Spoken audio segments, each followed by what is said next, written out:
Hi hello അസ്സലാമു അലൈക്കും, welcome back to my YouTube channel. അപ്പോൾ ഇന്ന് ഞാൻ ഉണ്ടാക്കുന്നത് വൈറലായ ട്രെൻഡിങ് ആയ കൂന്തൽ നിറച്ചതാണ്. അപ്പോൾ അതുണ്ടാക്കാൻ വേണ്ടിയിട്ട് നമുക്ക് കൂന്തൽ വേണ്ടേ. അപ്പോൾ കൂന്തൽ വാങ്ങിക്കാൻ വേണ്ടിയിട്ട് നമുക്ക് മാർക്കറ്റിലേക്ക് പോവാം.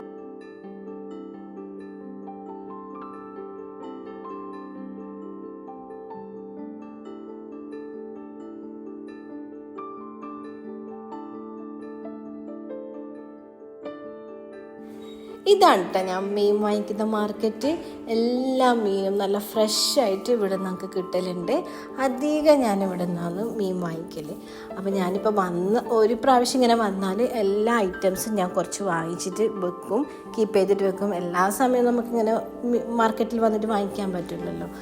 അപ്പം പിന്നെ കൂന്തലും ഞണ്ടും ചെമ്മീനും സീ ഫുഡിൽ എനിക്ക് ഇഷ്ടമുള്ള ഐറ്റംസ് എന്ന് പറഞ്ഞാൽ ചെമ്മീൻ, കൂന്തൽ, ഞണ്ട്, പിന്നെ ഇളമ്പക്ക, കല്ലുമ്മക്കായി, ഇങ്ങനെയുള്ള ഐറ്റംസാണ് നമുക്ക് മീനിൽ ഇഷ്ടം വരുന്നത്. പിന്നെ വലിയ മീനിൽ മറ്റേ കിങ് ഫിഷ് തന്നെ അധികം ഇഷ്ടത്തോടെ ഞാൻ വാങ്ങിക്കുന്നത്. പിന്നെ സാൽമൺ അതൊന്നും നമുക്ക് ഇവിടെ അത്ര കിട്ടുന്നില്ല, അതുകൊണ്ട് പിന്നെ ഞാൻ ഈ ഉപയോഗിക്കലും കുറവാണ്. ചെമ്മീനും ഞണ്ടല്ലോ എവിടെ കണ്ടാലും ഞാൻ വാങ്ങിക്കും ഇവിടുന്ന് നാട്ടിൽ നിന്ന്. അപ്പോൾ മാർക്കറ്റിൻ്റെ കുറച്ച് വീഡിയോ ഞാൻ എടുത്തിട്ടുണ്ടായിരുന്നു, അത് ഞാൻ ഇതിലേക്ക് ഇടുന്നുണ്ട്. അപ്പോൾ മാർക്കറ്റിൽ നിന്ന് നമുക്ക് നേരെ മീനെല്ലാം വാങ്ങിയിട്ട് വീട്ടിൽ പോയിട്ട് ഉണ്ടാക്കുന്ന വീഡിയോ ഞാൻ കാണിക്കാം. വീഡിയോ എല്ലാവരും നോക്കണം, സ്കിപ്പ് ചെയ്യാതെ. വീഡിയോ ഇഷ്ടപ്പെട്ടാൽ ചാനൽ സബ്സ്ക്രൈബ് ചെയ്യാനും ലൈക്ക് ചെയ്യാനും ഷെയർ ചെയ്യാനും സപ്പോർട്ട് ചെയ്യാനും മറക്കരുത്. നിങ്ങളെ സപ്പോർട്ടാണ് വേണ്ടത്. അപ്പോൾ നമുക്ക് വീഡിയോസ് ഇടുമ്പോൾ ഒരു ഇൻട്രസ്റ്റ് ഉണ്ടാവും. അപ്പോൾ നേരെ വീഡിയോയിലോട്ടേക്ക് പോകാം. അപ്പം ഞാൻ കൂന്തൽ ക്ലീൻ ചെയ്യുന്ന വീഡിയോ കൂടി എടുക്കുന്നുണ്ട്. അറിയാത്ത ആൾക്കാർക്ക് ഒരു ഉപകാരമായിക്കോട്ടെ എന്ന് വിചാരിച്ചിട്ടാണ്. എല്ലാവർക്കും അങ്ങനെ ക്ലീൻ ചെയ്യാൻ, ഫിഷ് ക്ലീൻ ചെയ്യാൻ അറിയണമെന്നില്ല. എനിക്ക് ഭയങ്കര ഇഷ്ടമാണ് ഫിഷിൽ ഇങ്ങനെ ക്ലീൻ ചെയ്തും പിന്നെ ഫിഷ് മുറിക്കുന്ന എല്ലാം കാര്യങ്ങൾ, അത് ഞാൻ ഭയങ്കര ഇൻട്രസ്റ്റോടെ ചെയ്യലാണ്. അപ്പം ഞാൻ ഇങ്ങനെ കേട്ടോ കൂന്തൽ ക്ലീൻ ചെയ്യുന്നത്. ആദ്യം ഇതിൻ്റെ തൊലിപ്പുറത്തില്ല ഈ ബ്ലാക്ക് എല്ലാം കളഞ്ഞ്, എന്നിട്ട് ഇതിൻ്റെ അകത്ത് നല്ല വെള്ളം ഒഴിച്ചിട്ട് അതിൻ്റെ ഉള്ളിലത്തെ കച്ചറയൊക്കെ കളയും. പിന്നെ ഇതിൻ്റെ തലഭാഗത്ത് ഇവിടെ ഒരു കട്ടിയിലൊരു സാധനമുണ്ട്, ഒരു കുരു പോലുള്ളത്. അതിങ്ങനെ പൊട്ടിച്ചിട്ട് ഇങ്ങനെ മേലോട്ടേക്ക് എടുക്കും. പിന്നെ ഇതിൻ്റെ മഷിയില്ലേ, അത് പൊട്ടാതെ ഇങ്ങനെ വലിച്ചെടുക്കും. നല്ല മുട്ടയുള്ള കൂന്തലാണെങ്കിൽ ആ മുട്ട കളയാതെ അതും നമ്മൾ കറിയിലൊക്കെ ഇടാൻ വേണ്ടിയിട്ട് എടുക്കും. നല്ല രസമാണ് അത് കഴിക്കാൻ വേണ്ടിയിട്ട്. ചില ആൾക്കാർ അതെല്ലാം ഒന്നാകെ അങ്ങനെ കളയലാണ്. അതൊന്നും അത്ര കളയേണ്ട ആവശ്യമില്ല. ഭയങ്കര ടേസ്റ്റി ആയിട്ടുള്ള ഐറ്റമാണ് ആ കൂന്തലിൻ്റെ മുട്ടയെന്ന് പറയുന്നത്. ഞാനെല്ലാം ആദ്യം കളയലുണ്ടായിന്, പിന്നെ ഇങ്ങനെ പഠിച്ച് അറിഞ്ഞതാണ്. അപ്പോൾ അത് ഞാൻ നിങ്ങൾക്കൊന്ന് ഷെയർ ചെയ്തേ ഉള്ളൂ. അപ്പോൾ കൂന്തലെല്ലാം നല്ല ക്ലീനാക്കി. ഇനിയിപ്പോൾ ഞാനിതിൻ്റെ കണ്ണിൻ്റെ ആ ഭാഗം കൂടി കട്ട് ചെയ്യുന്നതൊന്ന് കാണിക്കാം. നേരത്തെ അത് എനിക്ക് വിട്ടുപോയി. കത്രിക യൂസ് ചെയ്തിട്ടാണ് അത് ഞാൻ കട്ട് ചെയ്യൽ. അപ്പോൾ ഇത് കത്രിക വെച്ചിട്ട് ഇവിടെ ഒരു നല്ലൊരു കട്ട് കൊടുത്തിട്ട് ആ കണ്ണ് രണ്ടും പുറത്തേക്ക് കളയാം. അതെല്ലാം മാക്സിമം കളഞ്ഞിട്ട് ഇത് ഉപയോഗിക്കലാണ് എനിക്ക് ഭയങ്കര ഇഷ്ടം കേട്ടോ. കൂന്തലിൻ്റെ ഈ തലയും ഇതെല്ലാം കഴിക്കാത്ത ആൾക്കാരുണ്ട്, ഓരോരാൾക്ക് ഓരോരോ ടേസ്റ്റ് അല്ലേ. അപ്പോൾ നമ്മൾ ഇന്നത്തെ റെസിപ്പിക്ക് വലിയ സൈസ് കൂന്തൽ വേണ്ട, ഒരു മീഡിയം സൈസ് മതി. അങ്ങനെയാണ് ഞാൻ റീൽസെല്ലാം കാണുമ്പോൾ കണ്ടത്. ഓവർ വലിയ സൈസ് എടുത്താൽ അത്ര ടേസ്റ്റ് ഇല്ല എന്നാണ് പറഞ്ഞത്. അപ്പോൾ ഞാൻ ഇന്ന് വാങ്ങിയ കൂന്തൽ നല്ല വലുതും ഉണ്ട്. അപ്പോൾ അതെല്ലാം ഞാൻ മാറ്റി വെച്ചിട്ട് ഒരു മീഡിയം സൈസുള്ള കൂന്തലാട്ടം എടുക്കുന്നുള്ളത്. ഇനിയിപ്പം നമുക്ക് കുക്കിംഗ് സ്റ്റാർട്ട് ചെയ്യാം.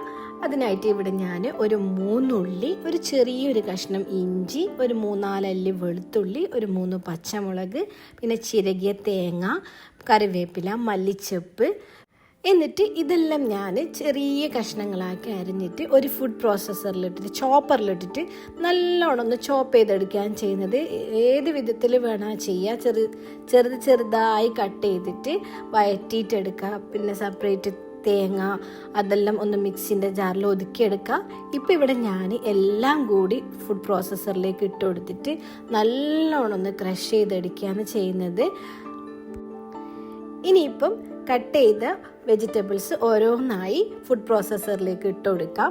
നമുക്ക് നമ്മുടെ കൂന്തൽ എടുക്കുന്ന ആവശ്യത്തിനുള്ള അളവിനനുസരിച്ച് ഉള്ളി, പച്ചമുളക്, പിന്നെ എരിവിനനുസരിച്ചിട്ടുള്ള പിന്നെ മുളകിൻ്റെ അളവ് അതെല്ലാം കൂട്ടി കുറയ്ക്കുകയൊക്കെ ചെയ്യാട്ട. തേങ്ങൻ്റെ അളവ്, തേങ്ങ നല്ല ഇഷ്ടമില്ല, അത് തേങ്ങ നല്ലോണം എടുക്കുക. അതെല്ലാം അവരവരെ ടേസ്റ്റ് അനുസരിച്ച് മാറ്റിയെടുക്കുക. എന്നിട്ടായിട്ട് ഇതെല്ലാം ഞാനിപ്പോൾ ഈ ഫുഡ് പ്രോസസ്സറിലേക്ക് ഇങ്ങനെ ഇട്ട് കൊടുത്തിട്ട് നല്ലോണം ഒന്ന് ക്രഷ് ചെയ്യുക. ഇതിൻ്റെ കൂടെ ഞാൻ കുറച്ച് പൊടികളും ഇതിൻ്റെ കൂടെ തന്നെ ചേർത്ത് കൊടുക്കുന്നുണ്ട്. അപ്പോൾ ഇവിടെ ഞാൻ എടുത്തത് 2 സ്പൂണ് മുളക് പൊടി, 1 സ്പൂണ്, 1/2 സ്പൂണ് മഞ്ഞൾപ്പൊടി, പിന്നെ പെരുംജീരക പൗഡർ, കുരുമുളക് പൊടി, ഗരം മസാല, ഇത്രയും പൊടികളാണ് ഞാൻ എടുത്തത്. എന്നിട്ട് ഇതാ നമ്മൾ പിന്നെ ഈ ചോപ്പറിലിട്ടിട്ട് നല്ലോണം കുറേ സമയം ഞാൻ അതിനെ അടിച്ചെടുത്തിട്ടുണ്ടായിരുന്നു. നല്ലോണം ഒതുക്കിയെടുത്തതാണ്. ഇനി കുക്കിംഗ് സ്റ്റാർട്ട് ചെയ്യാം. അപ്പം ഞാനൊരു പാത്രം അടുപ്പത്ത് വെച്ചിട്ടുണ്ട്. പാത്രം ചൂടായി വരുമ്പോൾ എണ്ണ ഒഴിച്ചു കൊടുക്കുക. വെളിച്ചെണ്ണ തന്നെ യൂസ് ചെയ്യാൻ ശ്രദ്ധിക്കണം. എൻ്റെത് വെളിച്ചെണ്ണ അല്ല കേട്ടോ, എൻ്റെ പാമോലി വന്ന് വെളിച്ചെണ്ണ ഇല്ലാത്തതുകൊണ്ടാണ്. വെളിച്ചെണ്ണയിലാകുമ്പോൾ പ്രത്യേക ടേസ്റ്റാണ്.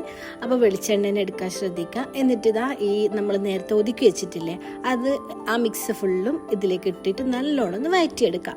അതിനുശേഷം ഈ തേങ്ങ ഒന്ന് കുക്കായി വരാൻ വേണ്ടിയിട്ട് ഇതിലേക്ക് നമ്മൾ കുറച്ച് വെള്ളം ഒഴിച്ച് കലക്കിയിട്ട് ആ വെള്ളവും കൂടി ഇതിലേക്ക് ഒഴിച്ചു കൊടുക്കുക. എന്നിട്ട് അടച്ച് വെച്ച് തേങ്ങയും ഉള്ളിയും മസാലയൊക്കെ ഒന്ന് കുക്കായി വരുന്ന ഇതുവരെ ഒന്ന് അടച്ച് വെച്ച് വേവിക്കാം. ഇതിലേക്ക് ആവശ്യത്തിനുള്ള ഉപ്പ് ചേർത്ത് കൊടുക്കണം. എന്നിട്ട് നല്ലോണം കുക്കായതിന് ശേഷം നേരത്തെ കൂന്തലിൻ്റെ ചിറകും തലയും ബാക്കി ഭാഗങ്ങളെല്ലാം എടുത്ത് വെച്ചില്ലേ, അത് ചെറുതായി കട്ട് ചെയ്തിട്ട് അതും കൂടി ഇതിലേക്ക് ഇട്ട് കൊടുക്കുക. നല്ലോണം വേവിച്ചെടുക്കുക. കൂന്തലിന് കുറച്ച് സമയം വേവില്ലു. ഓവർ കുക്കായാൽ റബ്ബർ പോലെ ആകും. അതുകൊണ്ട് ഓവർ കുക്ക് ചെയ്യേണ്ട. ഒരു 10 മിനിറ്റ് ഒന്ന് കുക്ക് ചെയ്തിട്ട് അത് മാറ്റി വെക്കാം.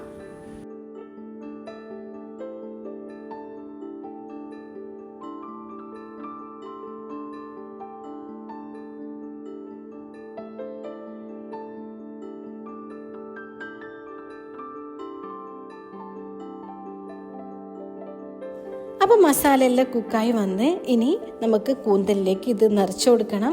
ഈ മസാല വെള്ളാൻ പാടില്ല, നല്ല ഡ്രൈ ആയിട്ട് വേണം. അതുവരെ വെള്ളം വറ്റിക്കണമെങ്കിൽ പാത്രത്തിൻ്റെ അടപ്പ് തുറന്നിട്ട് വെള്ളം വറ്റിച്ചെടുക്കുക. എന്നിട്ട് നമുക്ക് കൂന്തലിലേക്ക് ഇത് നിറച്ച് കൊടുക്കുകയാണ് വേണ്ടത്. കൂന്തലിലേക്ക് നിറക്കുന്നത് ചെറിയൊരു പാടുള്ളൊരു കാര്യമാണ്. പിന്നെ എന്താണെന്ന് വെച്ചാൽ അതിൻ്റെ വായ്ഭാഗം കുറച്ച് ചെറുതല്ലേ. പിന്നെ ഓവർ വലിയ കൂന്തലെടുത്താൽ ഇത് ടേസ്റ്റും ഇല്ല. അതുകൊണ്ടാണ് മീഡിയം കൂന്തലെടുക്കാൻ ശ്രദ്ധിക്കുക. എങ്ങനെയെങ്കിലും കുത്തി നിറക്കുക. അതിൻ്റെ ഉള്ളിലേക്ക് നമ്മൾ പഠിച്ച പടി 18 നോക്കുമല്ലോ ഒരു കാര്യം ചെയ്യാൻ വേണ്ടിയിട്ട്. അപ്പോൾ കുറച്ച് റിസ്ക്കിയാണ്. ചെറിയ സ്പൂണൊക്കെ വെച്ചിട്ട് അതിൻ്റെ ഉള്ളിലേക്ക് വെച്ച് കൊടുക്കുക.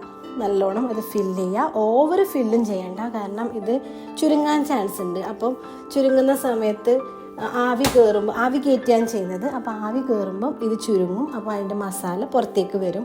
പിന്നെ എന്തെങ്കിലും ഒന്ന് വെച്ചിട്ട് ഒന്ന് സീൽ ചെയ്യണം. ടൂത്ത് പീക്കോ അങ്ങനെ എന്തെങ്കിലും വെച്ചിട്ട് സീൽ ചെയ്യണം. ഞാനിപ്പോൾ സീലൊന്നും ചെയ്തിട്ടില്ല, കാരണം ഇവിടെ ടൂത്ത് പീക്ക് ഉണ്ടായിട്ട്, അതുകൊണ്ടാണ്. അപ്പോൾ നിങ്ങളുടെ കയ്യിൽ ടൂത്ത് പീക്ക് ഉണ്ടെങ്കിൽ ടൂത്ത് പീക്ക് വെച്ചിട്ട് സീൽ ചെയ്യുക. എന്നിട്ട് ആവി കയറ്റാൻ ഒരു പാത്രത്തിൽ വെച്ച് കൊടുത്തിട്ട് നല്ലോണം ആവി കയറ്റാം. ഇനിയിപ്പോൾ ഇത് നമ്മൾ കൂന്തൽ നിറച്ചതിനെ സ്റ്റീം ചെയ്തെടുക്കണം. അപ്പോൾ വലിയ പാത്രം, അതിൽ നിറച്ച് വെള്ളം എടുത്ത് എന്നിട്ട് അതിൻ്റെ മുകളിൽ ഇതുപോലെയുള്ള ഹോളില്ല പാത്രം വെച്ച് കൊടുത്ത് കൂന്തൽ നിറച്ചത് ഇതുപോലെ വെച്ച് കൊടുത്തിട്ട് ഒരു 10 മിനിറ്റ് മതിയാവും സ്റ്റീം ചെയ്തെടുക്കാൻ. ഓവർ സ്റ്റീം ആയാൽ റബ്ബർ പോലെ ഉണ്ടാവും കൂന്തൽ. അപ്പം ഒരു മീഡിയം ഫ്ലെയിമിൽ വെച്ചിട്ട് ഒരു 10 മിനിറ്റ് സ്റ്റീം ചെയ്തെടുക്കുക. ഇപ്പോൾ ഏകദേശം ഒരു 10 മിനിറ്റ് ആയിട്ടുണ്ട്. ഇത് നമ്മുടെ കൂന്തൽ നല്ല കുക്കായി വന്നിട്ടുണ്ട്. ഇനി ഇതൊരു പാത്രത്തിലേക്ക് മാറ്റിയെടുക്കാം. ഇനിയൊരു ചെറിയൊരു പരിപാടി ബാക്കിയുണ്ട്. ഈ കൂന്തലിനെ നമുക്ക് പൊരിച്ചെടുക്കണം. അതിനായിട്ടൊരു പാത്രത്തിലേക്ക് ഞാൻ 2 സ്പൂൺ മുളക് പൊടി, മഞ്ഞൾപ്പൊടി, ഉപ്പ്, കുറച്ച് കോൺഫ്ലവർ പൗഡറും കൂടി ചേർത്ത് കൊടുത്ത് നന്നായി ഒന്ന് കലക്കിയെടുക്കുന്നുണ്ട്. വിനീഗർ ഉണ്ടെങ്കിൽ വിനീഗർ ഒഴിച്ച് കലക്കിയെടുക്കാം. എന്നിട്ട് ഇതിന് നമ്മൾ കൂന്തൽ ഇതിലേക്ക് ഇട്ട് കൊടുത്ത് ഇതിനെ നല്ലോണം മീൻ പെരക്കും പോലെ തന്നെ പെരക്കിയിട്ട് ചൂടായ എണ്ണയിലിട്ട് പൊരിച്ചെടുക്കാം.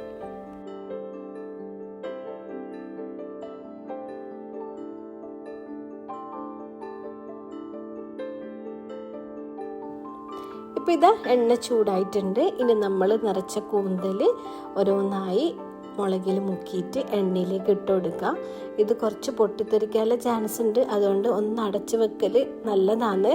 അപ്പം പിന്നെ അടച്ച് വെച്ചിട്ട് ജസ്റ്റ് ഒന്ന് ഫ്രൈ ചെയ്തെടുക്കുക. അടിപൊളി ടേസ്റ്റാണ്, മസ്റ്റ് ട്രൈ ആയിട്ടാണ്. ഇത് വൈറലായത് അത്ഭുതമില്ല കാര്യമൊന്നുമല്ല, അത്രയ്ക്കുണ്ട് ഇതിൻ്റെ ടേസ്റ്റ്. എല്ലാവരും ഒന്ന് ട്രൈ ചെയ്ത് നോക്കണം. സിമ്പിൾ റെസിപ്പിയാണ്, ഈസിയാണ് ഉണ്ടാക്കാൻ. കുറച്ച് പിന്നെ കൂന്തൽ വൃത്തിയാക്കുമ്പം എടുക്കുന്ന ഒരു ടൈമേ എനിക്കൊരു പണിയായി തോന്നിയിട്ടുള്ളൂ. ബാക്കിയെല്ലാം ഈസിയാണ്. വൈകുന്നേരം ചായക്കൊക്കെ ഉപയോഗിക്കാൻ പറ്റിയ അടിപൊളി ഐറ്റമാണ്. അപ്പോൾ എല്ലാവരും ഒന്ന് ട്രൈ ചെയ്ത് നോക്കണം. വീഡിയോ ഇഷ്ടപ്പെട്ടാൽ ചാനൽ സബ്സ്ക്രൈബ് ചെയ്യണം, ലൈക്ക് ചെയ്യണം, ഷെയർ ചെയ്യണം, സപ്പോർട്ട് ചെയ്യണം. അപ്പോൾ ഇതുപോലത്തെ വീഡിയോസും വിശേഷങ്ങളും കാര്യങ്ങളൊക്കെ ആയിട്ട് വീണ്ടും കാണാം. അതുവരേക്കും അസ്സലാമു അലൈക്കും, ബൈ.